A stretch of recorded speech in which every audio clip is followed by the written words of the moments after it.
আসসালামু আলাইকুম। আমি গত পরশুদিন মালয়েশিয়াতে এসেছি 2 দিন আগে। এর মধ্যে মালয়েশিয়ার 3 জন মন্ত্রীর সাথে বৈঠক হয়েছে। মালয়েশিয়ার যে স্বরাষ্ট্রমন্ত্রী আছেন এবং হিউম্যান রিসোর্স মন্ত্রী আছেন ওনাদের সাথে আনুষ্ঠানিক বৈঠক হয়েছে। ট্রেডের যে মন্ত্রী আছেন ওনার সাথে অনানুষ্ঠানিকভাবে আলোচনা হয়েছে। তো এখানে কিছু অগ্রগতি সাধিত হয়েছে, সেটা আপনাদের সাথে শেয়ার করতে চাচ্ছি। প্রথম খবর যেটা আপনারা জানেন, গত বছর মালয়েশিয়ার প্রধানমন্ত্রী আনোয়ার ইব্রাহিম সাহেব বাংলাদেশে গিয়েছিলেন। উনি বাংলাদেশের এখন যে আপনার অন্তর্বর্তী সরকারের যে আমাদের প্রধান উপদেষ্টা আছেন ডক্টর মোহাম্মদ ইউনূসের ব্যক্তিগত বন্ধু।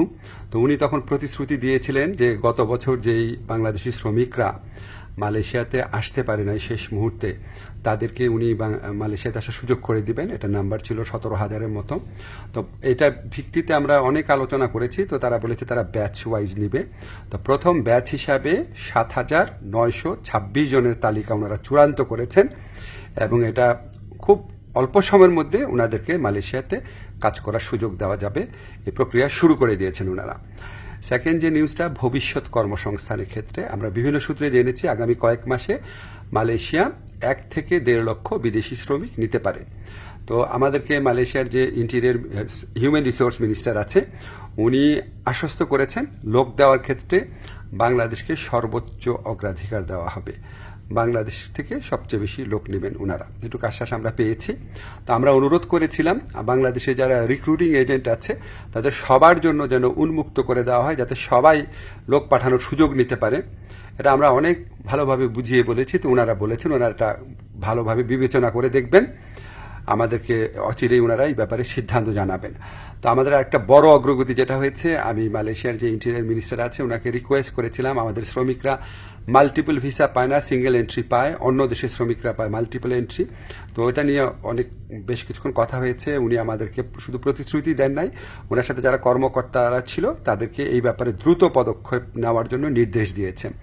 আর আমি বলেছি যে মালয়েশিয়ার যারা ইরেগুলার হয়ে গেছেন, যে শ্রমিক ভাইরা আছেন তাদেরকে রেগুলারাইজ করা বা বৈধ করা যায় কিনা। তো ওনারা বলেছেন ওনারা মাঝে মাঝে এটা করেন, আর গত বছর করেছেন।